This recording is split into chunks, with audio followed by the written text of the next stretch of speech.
you thinking of starting a business in the UK? If so, fantastic, because you're about to embark on the journey of entrepreneurship. Now, before you get too caught up on all the excitement of starting a business, it's very important to understand the legal and tax consequences of starting a business. Now, don't get too daunted. I know it can seem quite overwhelming when you start, but I can tell you that getting this right from the get-go will give you a lot of peace of mind and give you a much greater chance of running your business successfully when you eventually launch it. And by the end of this video, you'll be equipped with the knowledge and tools you need to start your business successfully in the UK. Now, I'm sharing this from my perspective as a chartered accountant, a former chief financial officer, as well as an entrepreneur in my own right. So you are definitely in good hands. So buckle up as we go on this journey of sharing with you 10 tax and legal considerations to definitely make sure you get right on this journey of starting your own business. If you're really enjoying today's video, I'd really appreciate it if you hit that subscribe button in order to get notified when we publish more videos just like this one. All right, let's dive in and start making your business dreams a reality. Now, the first thing you want to do when you're starting a business is to choose a business structure. Now, there are different types of business structures that you can choose to start your business with. You can start as a sole trader, or you can start as a partnership, or as an LLP, which stands for a limited liability partnership, or you can even start as a limited company. Now, if you're someone who's starting a small business and you want to have complete control of that business, then you might want to start that business as a sole trader. On the other hand, if you're starting this business with somebody else, perhaps a business partner, you may want to consider a partnership or a limited liability partnership. Although, to be honest, those forms of business structures are typically found with the likes of law firms, accountancy firms, and so on. Now, given my experience, I know that the chances are if you're starting a small business, the key decision would be between choosing if you want to start as a sole trader or if you want to start as a limited company. One key deciding factor is if you are currently earning more than £50,000, perhaps in your current job, for example, then you are much more likely to want to focus on starting a limited company as opposed to a sole trader business. In addition, if you are considering protecting your business name in law, a limited company is ideal for that. If you're also thinking about limiting your liability so that you cannot be sued directly, then a limited company might be the one that you might want to choose. If you're interested in learning more about limited companies, I made a recent video on the 10 key advantages of starting off as a limited company, looking at pros as well as the cons attached to that. I'll link to that video below as well as above for you to head over and check it out. An action step for point 1 is to consider these various legal structures I've shared and choose the one that makes the most sense in order to get started with your business journey. All right, so step 2 is to register your business. So once you've chosen your business structure, the next thing you need to do is to go over and register your business. Now, you have to do this typically with 2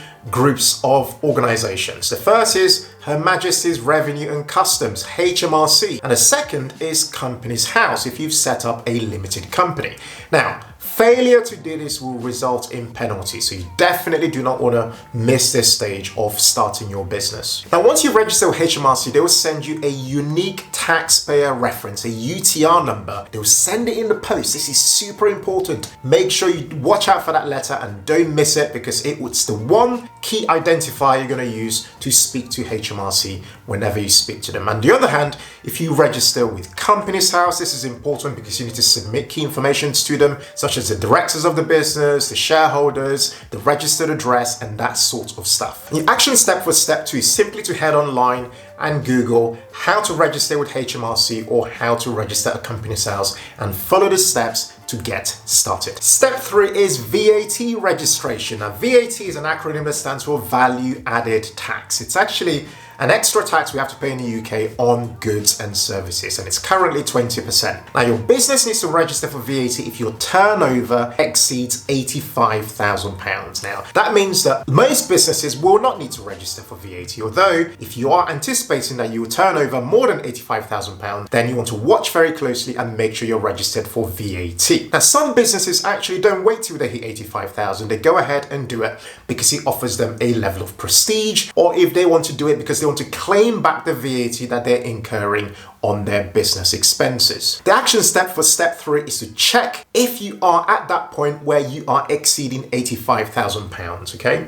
And I'd say what you need to do is either contact an accountant to help you register for VAT, or simply head over to the government's website and follow the steps to get registered for value added tax. Now, step 4 is employment law. If you're planning to hire staff members in the UK, then you need to comply with UK employment laws. This includes things like providing your employees with a written statement of terms and conditions, making sure you're abiding with the rules around paying the national minimum wage or the national living wage, as well as abiding with the rules around health and safety. In addition to that, as an employer, you will need to actually register with HMRC and also deduct things like income tax and national insurance contributions and make sure that that's paid to the right government departments. One thing I'd highly recommend when doing this is to make sure you get your accountant involved. This helps to remove some of that burden so that you can focus purely on running your business whilst letting somebody else deal with this aspect of making sure that taxes and NI are collected properly and paid over to the right government departments. Now, tied to employment law, if you're someone who's going to be working with freelancers, I'd highly recommend making sure you've got the right contracts in place so that you're protecting yourself and not ending up with a tax bill. Essentially, you want to make sure that the freelancers you're working with are clearly aware that they need to pay taxes on the income that you are paying them. So make sure that you've got those agreements in place so that you don't end up with an unexpected tax bill. An action step for step 4 is essentially to research UK employment law, but very important, get in touch with the relevant professionals who can help you make sure you are sticking within the rules when it comes to employing staff within the UK. Now, step 5 is intellectual property. This is one that a lot of people ignore and perhaps leave as a like to have on the list rather than something that's necessarily compulsory. Now, you can decide whether this is important for your business, and I highly recommend actually making this a priority, particularly in this digital age. When I talk about intellectual property, I'm talking here your trademarks, your copyrights, or even any patents that you might have for your business. The key is to make sure that you are protecting your intellectual property so that they are not infringed by other people or copied by other people, essentially. Now, an action step here is, I'd say, is to actually read up about intellectual property when it comes to a particular area. So say, for example, trademarks. What I did personally was go onto the ipo.gov.uk website and search for our own trademark. I typed in the humble penny, for example, and searched to see if any trademark like that already existed. And with a website like that, which is a government website, you can search for a keyword or you can search for a mark, so like a logo and that kind of stuff. So I'd say start off with the free information that's available on the government website. Take some time to diligently read that information and do the searches to make sure you're not infringing on any trademarks. And if you find that that trademark is available, go ahead and start that process of applying on the government's website. It's actually quite straightforward, although I'd highly recommend speaking to a trademark lawyer or trademark attorney. This can all sound quite a lot, but what I've learned personally is that trademark lawyers help you choose what's known as your classes. Classes are the areas that you want to protect within your trademark application. However, if you don't want to use a trademark lawyer, I'd suggest looking at your competitors and seeing what specific classes they've got protection for. That will give you a bit of a sense for areas that you might want to protect for within your business as well. Step 6 is business insurance. Now, business insurance is critical for protecting your business and your assets. This is so important. Now, there are different kinds of insurance that you can protect for. So there's the likes of public liability insurance that I've personally got protection for within our business. For example, there's professional indemnity insurance, there's employers liability insurance. All those we've all got protections for, and I'd highly recommend as things to consider for your business as well. Now, it might sound like that's quite a lot of insurance, but one thing I've learned is that these get bundled together when you essentially go out there to try to find business insurance. I use a platform, a brand called Simply Business. I'm just mentioning them because I use them. They don't pay me to mention them. I use them to get insurance, and for a couple £100, you can get very good cover actually for your business. And this gives you a lot of peace of mind to know that you've got that insurance cover. Not that you're necessarily going to need it, but it's just better to have that insurance just in case. Action step here is to go online and research. There are many providers of business insurance. Don't just use the one I mentioned just because I mentioned it. Do the research yourself and choose what makes sense for your business, and most importantly, get cover for the right type of insurance given the risks that your business potentially faces. All right, step 7 is a privacy policy. Again, another boring document